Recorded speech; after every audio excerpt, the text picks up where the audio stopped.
guddigii ku howlanaa dhismaha masjid ku yaala degmada Dharkeenley ee gobolka Banaadir ayaa shacabka Soomaaliyeed ee ku dhaqan dalka iyo dibaddaba ka codsaday inay ka qayb qaataan dhamaystirka dhismaha masjidkaasi sida warbixinta warkan uu ku faahfaahinayo wariyahayaga Ali Abduqaadir Ali Michael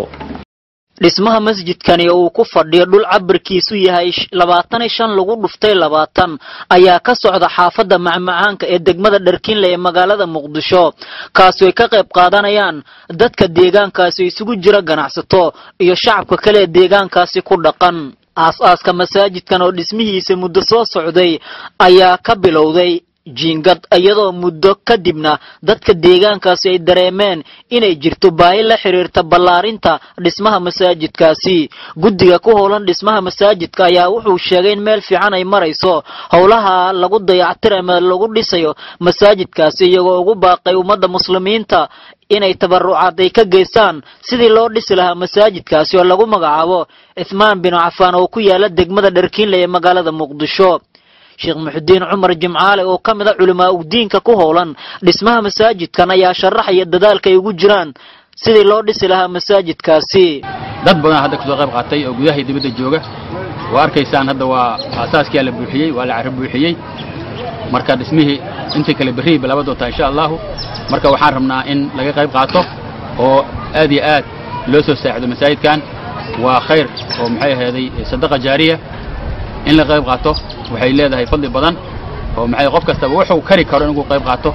oo maxay ahaday ha yaraado ama ha badnaado waxa la doonaa oo laga rabaa qof kasta oo muslima inuu ka qayb qaato waa sadaqa jaariya qofka haduu dhinto xataa sadaqadaas way soconaysaa ajarkeeda uu soconayaa marka waxaan rabnaa in laga qaato dadka waxaan u mahad celinaynaa ummadii muslimka oo ka soo qayb qaadatay oo intaan soo gaarsiisay iyo dhalinyarada xaafadda iyo ganacsatada xaafadda iyo dadkii dibadda ka soo diray lacagta aad ayaan u mahad celinaynaa sidoo kale Sheikh Abubakar Ali Shuqaal oo isagu kamid ah culimada diinka Soomaaliyeed oo isna ku dhaqan degmada Dharkeenley ee magaalada Muqdisho oo soo xiganaya aayadaha Quraanka Kariimka ayaa muujiyay ahmiyad ballaaran ay leedahay in Alle dartiisa wax loo baxsado wa in tatawallu sadaqada lidin kugu yeeray hadaad ka jeesataan oo dhahdaan waxaan lama bixi karo yastabdil qawman ghayrakum ilaahay dad kale keensanaaba qof iska socda iimaana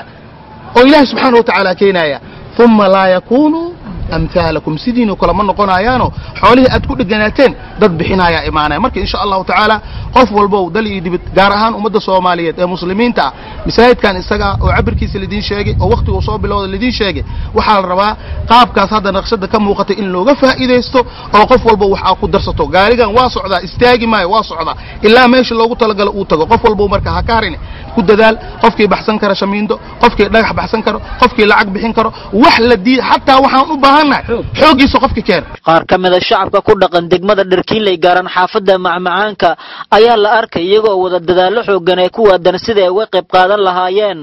dib u dhiska masjidkaasi Ali Abduqaadir Ali